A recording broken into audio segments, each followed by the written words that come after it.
Bien, ya estamos en vivo y en directo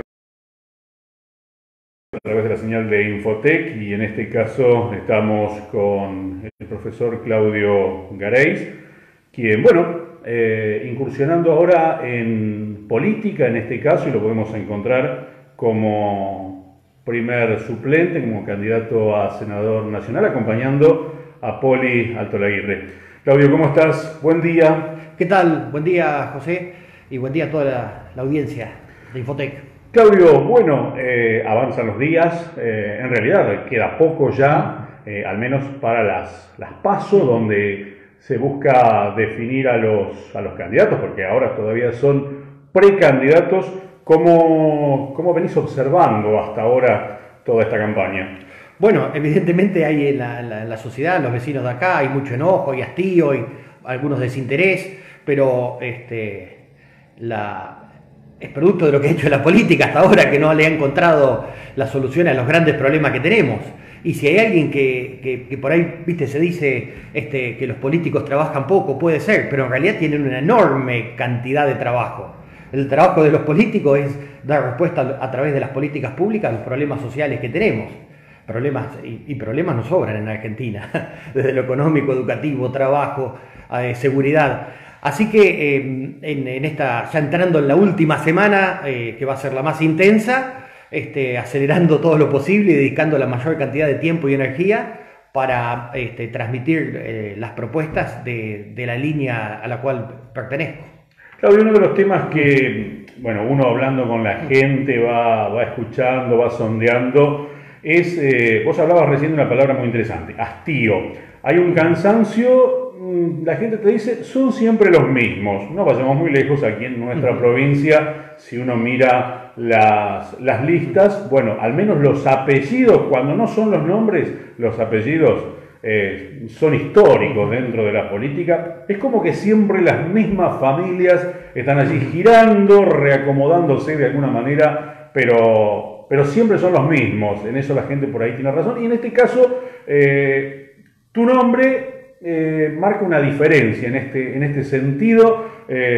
No venís de la cuestión política, del palo político.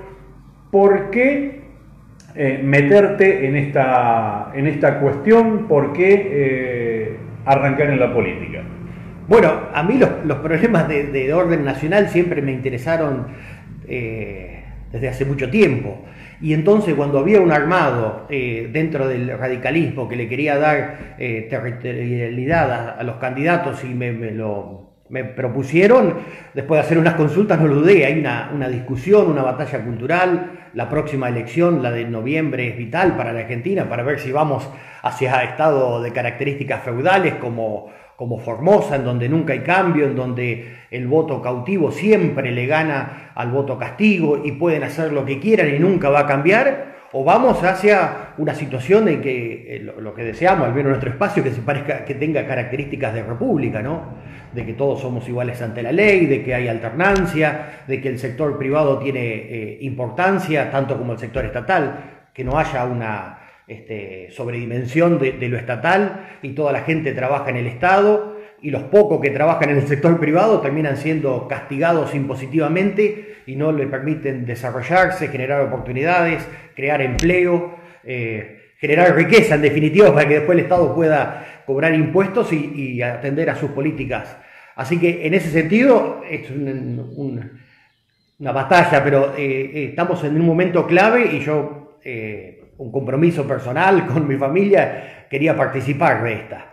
Y en un espacio que presenta también una conjunción entre juventud y madurez. Yo muestro los candidatos. Hipólito nunca fue candidato electivo, si bien tiene una larga militancia dentro del radicalismo, es abogado, escribano. Quien va como primera candidata, Cintia Guete, es politóloga y profesora de geografía. Tampoco viene, si bien ha participado, tiene militancia, no es que viene de cargos electivos. Y en el caso de diputados, Hugo Pérez, que fue intendente de Alpachiri, diputado provincial en Pampetrol, y la docente Marcela Colli, de 25 de mayo. O sea que tiene una representación territorial importante Y bueno, se buscó el máximo consenso posible porque la gente también lo pedía. Y resultado de esas negociaciones, en el fondo quedamos con 5 listas, que para muchos son muchas, pero es lo que se llegó. En nuestro caso también nos interesa decir, porque nos interesa que como son muy parecidas las listas, nos interesa que los que realmente tienen intenciones de votarlo nos voten, y por ahí no voten de manera equivocada. La lista es la 502A. Claro, porque todas tienen las denominaciones muy parecidas, incluso la estética, la gráfica es muy similar. La estética, la gráfica, por eso también en esta semana es que parece algo muy arcaico, esto de llevar el voto casa por casa, en este caso en particular nos interesa, ¿no? Porque son todos tan parecidos y nos queremos asegurar que el que tiene intenciones de votarlo realmente nos vote. Que no se equivoque. Que no se equivoque. Claudio, vos tenés una trayectoria muy importante en la cuestión educativa, sí, y esto suma un plus donde, bueno, nos encontramos, al menos aquí en nuestra comunidad y en la región también, sí, teniendo en cuenta que, bueno, sos docente de la EPET de muchísimos años, la Escuela Técnica, tenés un alto grado de conocimiento dentro de los jóvenes, es decir, los chicos te conocen mucho, y ellos hablan mucho de política, es lo que nos está llamando la atención en este caso. La juventud está involucrada en el tema. ¿Cómo estás viendo vos la actitud que tienen los jóvenes respecto a la política y al acto eleccionario que se viene? Bueno, yo trato en lo que es en la escuela, por supuesto, de no tocar estos temas, y se ha puesto de relieve últimamente, claro, en esta docente militante que increpaba y adoctrinaba en la matanza. Pero sí, digo, hay temas de interés que hablamos mucho, que tienen que ver, bueno, la cuestión del país, la cuestión del trabajo. Yo lo veo con interés a los jóvenes. Vos bien decías, hace 20 años... voy a cumplir ahora hace poquito que ingresé a la EPET número 6 en noviembre, así que es un tiempo y han pasado muchos estudiantes con los cuales, con varios, uno mantiene una relación, y después cuando aparece, porque esta campaña ha tenido muchas características de redes, la Escuela Técnica tiene una impronta regional, así que vuelven a surgir algunos contactos y te vuelven a mencionar de que están contentos con que uno aparezca en una lista de candidato a senador que es de orden nacional, ¿no? Claro. Entonces eso ha vuelto a restablecer algunos contactos. Y también dentro de la escuela pone de manifiesto la importancia que tienen dos de los temas que son ejes centrales de la campaña, que es educación y trabajo. Eso es central. Estos temas no son glamorosos, no generan mucho impacto en las campañas, pero son temas centrales que tenemos que dar esa discusión. ¿Cómo se mejora la educación y cómo hacemos para que cada vez se consigan mejores trabajos y hayan más oportunidades para nuestros jóvenes? Y en ese sentido creo que dentro de las 5 listas del espacio Juntos por el Cambio hemos presentado con claridad propuestas. En este momento nos encontramos, uno mira el perfil del ministro de Educación de la Nación o el de la provincia, y no son personas que se hayan caracterizado por tener una trayectoria académica destacada, no son estudiosos del tema. Trota es abogado, en la provincia de La Pampa Magione es politólogo, nunca estuvieron en el aula, o sea, tuvieron una relación tangencial con la educación. Entonces, gente que no conoce, que no sabe en profundidad el tema, y también que evidentemente no muestran un liderazgo de que quieren mejorar la educación, va a ser muy difícil que mejore la educación. Si no mejoramos la educación, después nos encontramos con el otro tema, que cuesta mucho que los jóvenes consigan trabajo. Claro, hay una separación entre educación y trabajo, una disociación donde en realidad deberían complementarse, sí, y esto no se está dando. Exactamente. De hecho, ¿cuáles son los complementos? Y esta es una discusión que quedan claras cuáles son las posturas. Hay que trabajar en la escuela hay que hablar de trabajo, sobre todo en los últimos años. Hay que acompañar a los jóvenes, que algunas escuelas lo hacen muy bien, en algunas escuelas se discute, pero eso queda a libertad o si hay interés de algún docente o algún equipo de gestión. Pero tendría que ser algo para todos, que se discuta la cuestión de trabajo, que todo eso se enmarca en lo que es orientación vocacional ocupacional. y que está ausente de la currícula. En el caso particular mío, me toca ser profesor de prácticas profesionalizantes en la escuela técnica, y esto hace que uno esté ahí permanentemente vinculando a los chicos que están, a los estudiantes que están por egresar con el mundo del trabajo, cuando no había pandemia, a través de las pasantías, que son importantísimas. Claro. En el marco mientras están en su trayectoria educativa, una pasantía le permite madurar sus decisiones, le permite consolidar conocimientos y también desarrollarse en cuestiones que cada vez son más demandantes, que son las conocidas como habilidades blandas. O sea, de un chico, pongo el ejemplo de la escuela técnica, no se necesita solamente que sepa manejar las máquinas, que tenga manejar las herramientas, poder programar un PLC, que son las habilidades duras. También se necesita que tenga habilidades blandas de comunicación, de contacto, de empatía. Hoy en día esas cuestiones cada vez son más demandadas. Y en este cambio que está teniendo todo el trabajo, educación siempre viene mucho más relegado, atrasado.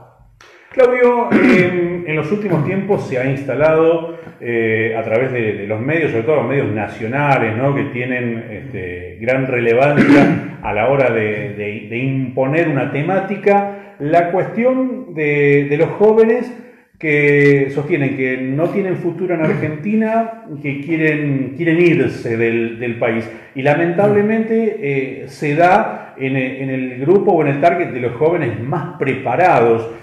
¿Cómo ves vos esta cuestión? Sí, es un tema de conversación.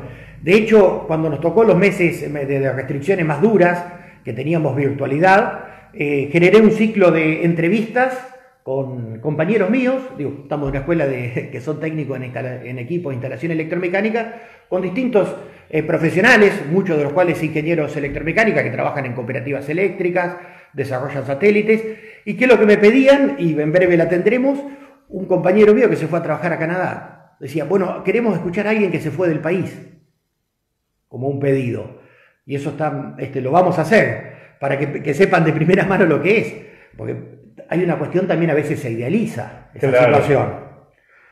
Pero está instalado. Y si eso está instalado es porque no ven que tengan muchas oportunidades. Es lamentable eso. Desde el punto de vista de la gente que sale al ámbito laboral, está este preconcepto de no tener la posibilidad de conseguir al menos trabajos, empleos de jerarquía, ¿no? Y en este caso, bueno, la escuela técnica juega un rol importante, donde hay cada vez más chicos que no pueden ir en busca de un terciario, directamente terminan el secundario y tienen que salir a intentar al menos insertarse en el mercado laboral. Y del otro lado, de la parte contratante, hay demanda y hay falta de personal capacitado. Un tema ensamblar esas dos cuestiones. Sí, bien, vamos con la primera. El primer tema, ¿qué pasa con los jóvenes que se van a estudiar, que tienen esa oportunidad? En muchos casos se conoce como la locura argentina, porque la mayoría termina eligiendo carreras que están saturadas, como son, y esto no quiero ser peyorativo para nadie, pero esto lo menciona el licenciado Lázara, que es quien escribe la guía del estudiante y probablemente en la Argentina quien más conoce del tema.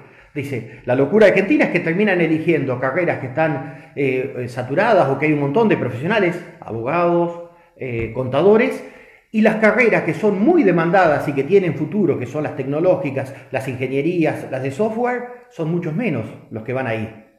Entonces después terminan y van a tener alguna dificultad para conseguir trabajo. Claro. También hay que difundir que hay un montón de carreras terciarias nuevas que tienen mucha salida laboral y que las desconocen los estudiantes. Técnicos superiores en mantenimiento, por ejemplo, que son de 2 años y medio. Tienen mucha demanda, buena salida laboral y por ahí las desconocen porque si no hay una instancia en donde se analice esto en profundidad, que es la orientación vocacional ocupacional, terminan eligiendo carreras tradicionales en esta zona, preferentemente primero eligen Córdoba y después ven qué estudiar. O sea, hay una toma de decisiones equivocada en un momento trascendental de la vida de los jóvenes. Ahí hay que incidir cuando están en los últimos 2 años del secundario. En relación a los que egresan, ahí proponíamos, tiene que haber una especie de becas laborales. Tanto presupuesto que se dedica a desarrollo social, asistencia social, hay que transformarlos en becas laborales y es ayudarle al empresario que quiere tomar durante un tiempo que es el tiempo que lleva a adaptarse y prepararse a un trabajo. Esto pueden ser 3, 6 meses. En general lleva 6 meses adaptarse y comprender las particularidades de un trabajo. Entonces hay que ayudar esa vinculación, estos dos mundos que están disociados, hay que ayudar de alguna manera, hay que transformar lo que es asistencia social en becas laborales. Y está marcado, tenemos una legislación laboral muy antigua que hay que modernizarla, tiene que ser más simple la contratación. Si hoy en día seguimos manteniendo doble indemnización y prohibición de despido, en general genera parálisis en el mercado laboral. Ahí, Claudio, te metes en un tema que es delicadísimo. El solo nombrar las dos palabras, reforma laboral, sí, es prácticamente tirar nafta sobre un fuego, porque automáticamente surgen los gremios diciendo que se viene una lluvia de despidos, que es fomentar los despidos, cuando la realidad pasa por otro lado. Claro, pero seamos objetivos, digo, hay que superar la grieta, ¿qué significa? Que también lo venimos planteando. Digo, más allá de que no vamos a pensar igual, eso es claro, ni nos vamos a poner de acuerdo en algunas interpretaciones del pasado, pero eso no nos tiene que impedir encontrar las mejores soluciones a los problemas que tenemos. Y evidentemente las leyes laborales del momento nos han dado solución. Producto de esta legislación que tenemos y del fracaso educativo, que hay que decirlo de esta manera, digo, la escuela en su gran mayoría ha fracasado, tenemos un 30% de los trabajadores que tiene nulas o muy poquitas habilidades profesionales, y eso le cuesta conseguir trabajo. Vuelvo a insistir, este tema no es glamoroso, no es que le guste tocar mucho a los políticos porque es un tema denso, complicado y no es que captura votos gratuitamente. Pero en la situación en la que está Argentina tenemos que discutir este tema con profundidad, tenemos que encontrar soluciones para que paulatinamente ese 30% que hoy no tiene trabajo y recibe asistencia, un porcentaje de esta gran porción de los trabajadores tiene que ir hacia el trabajo genuino, en blanco, en el sector privado, para que pague jubilación y se puedan después mejorar la situación previsional de nuestros jubilados. Si no avanzamos en este tema, nos va a seguir yendo muy mal y vamos a empeorar la situación. Estamos hablando de una discusión que lleva décadas en la Argentina, nunca se ha avanzado y ha generado una cuestión, creo yo, cuasi endémica, como definirla, de toda esa gran masa de población que de alguna manera se acostumbró a vivir de un plan, que la sumatoria de diversos planes en un domicilio le llevan un ingreso que muchas veces, y esto es lo grave, muchas veces es superior a los ingresos que podrían tener con un trabajo formal. Esto es increíble. Es así, por eso decimos, esa ayuda que en general los planes sociales tienen que ser temporales. Ahora, se ha hecho de esto un plan estratégico y se ha perdurado en el tiempo. Y es cuando decimos que toman decisiones en el corto plazo, que muchas veces una asistencia social y asociada de clientelismo, te permite andar muy bien en una elección en el corto plazo, pero va generando esta sumatoria de corto plazo, ha hecho en un país como Argentina que le cuesta muchísimo encarar soluciones de mediano y de largo plazo, que tengamos un problema endémico. Estamos tan mal que en algún momento tenemos que discutir esto, no tenemos muchas más chances. Entonces, para nuestra lista es central discutir estos temas y encontrar las políticas, no es que se va a mejorar de un día para otro, pero ese porcentaje que es tan grande tenemos que empezar a reducirlo. Tenemos que pensar en política, ¿cómo hacemos para estos que no tienen trabajo vuelvan a tener trabajo?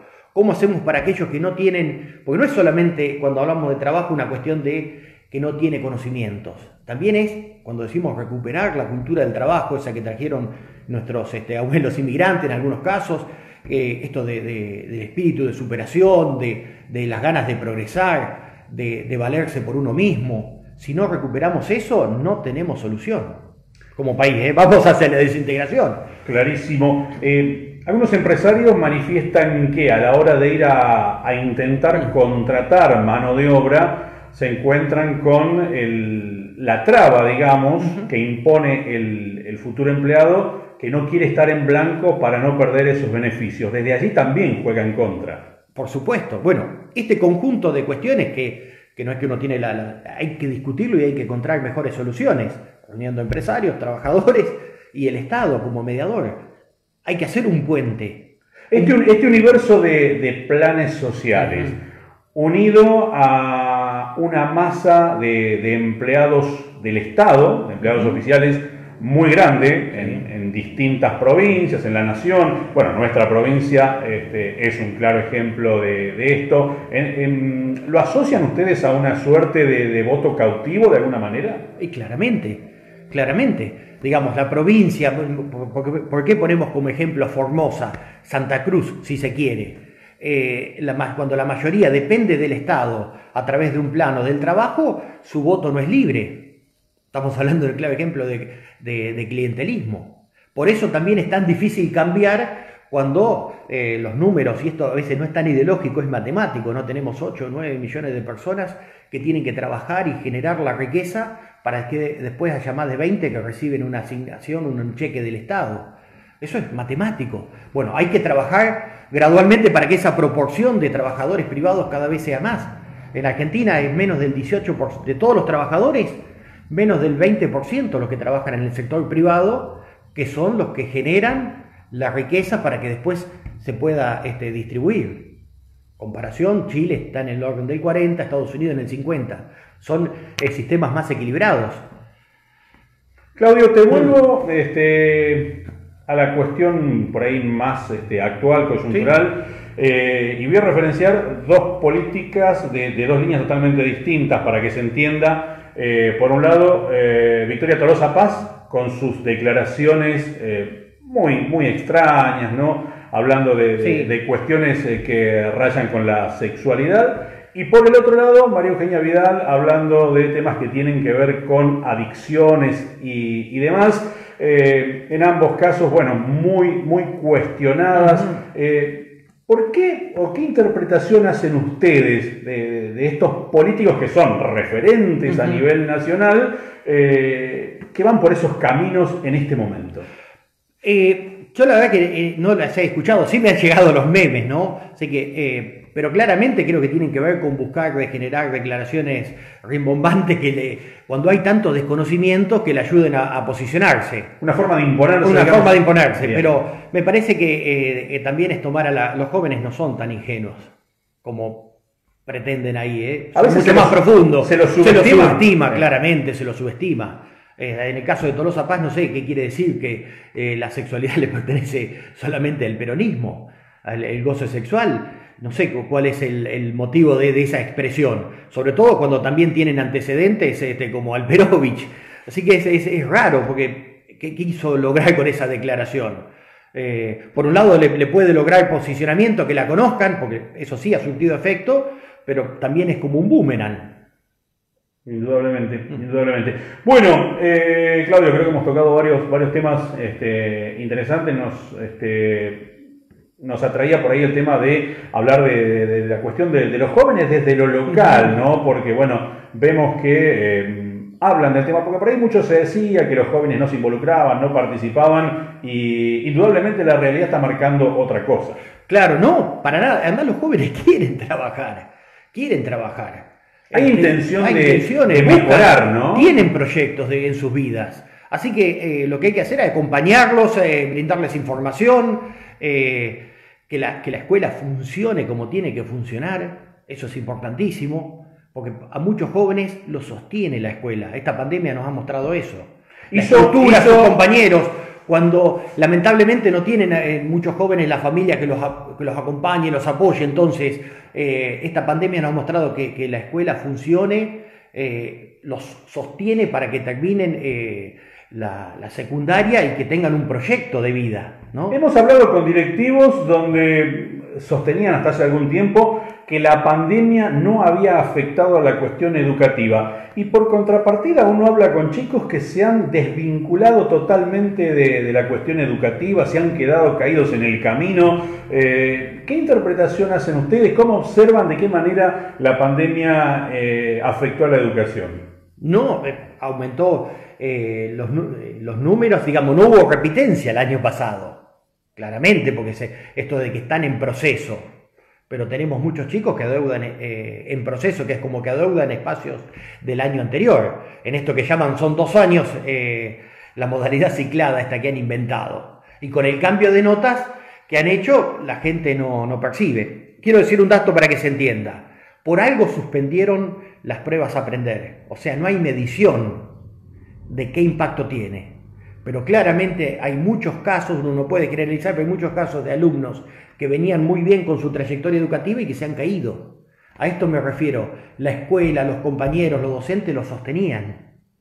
Cuando se quedaron sin esa estructura de sostén, se han caído y no han podido, en algunos casos no tienen la vinculación tecnológica, el 20% de los estudiantes no tiene una correcta vinculación tecnológica, esos han quedado en el olvido. Ha sido muy excluyente este proceso. Dejó fuera a muchos chicos. Ese es el término, me parece. La pandemia ha sido muy excluyente a la hora de atravesar la cuestión educativa, teniendo en cuenta que aquellos que tenían mejor poder adquisitivo, económico, acceso a recursos tecnológicos, pudieron mantenerse, mientras que quienes no contaron con eso, lamentablemente, se quedaron en el camino. Exactamente. Una cosa es, seguir una clase cuando tenés buena conectividad desde una computadora, otra cuestión distinta es ya seguirlo de un celular, y otra cuestión es cuando el único celular de la casa se lo lleva el papá, la mamá para trabajar, ¿y qué hacen los chicos? Ha sido un proceso muy excluyente y desde educación han tenido respuestas tardías e insuficientes. Ahora se está trabajando, supuestamente se va a volver a la presencialidad. Va a costar encaminar esto de nuevo. Sí, pero viene de manera acelerada, de manera que hay muchas cuestiones que son más de orden político que de criterio científico, digamos, ¿no? El cambio de postura, que avanzamos hacia la presencialidad justo cuando viene la época de elecciones, nos hace pensar un poco. Bueno, bienvenido que se avance en ese sentido. Claudio, yo te agradezco mucho. En el final, no sé, tu mensaje para la comunidad. Bueno, la comunidad, uno no es que quiera imponer una idea, pero sí los invito a que reflexionen, a que piensen, a que conocen en esta última semana, apelando a la responsabilidad del ciudadano. La responsabilidad del ciudadano es hacerse cargo del peso que tiene su voto. Y entre las opciones que tienen, si no están, quiero que nos tengan en cuenta porque nos hemos preparado con anticipación, hemos hecho un gran trabajo de campaña. Así que los invitamos principalmente a que se hagan cargo de su voto. Es muy fácil quedarse en la cuestión de quejarse. En algún momento uno tiene que tener distintos grados de participación. La participación mínima que se le pide al ciudadano es que sea responsable con su voto. Aquellos que tengan un mayor grado de responsabilidad, por supuesto, es para participar en instituciones y en partidos políticos. Pero creo que el mensaje final iría por ese lado, hacerse cargo del voto. Claudio, muchísimas gracias. Muy amable.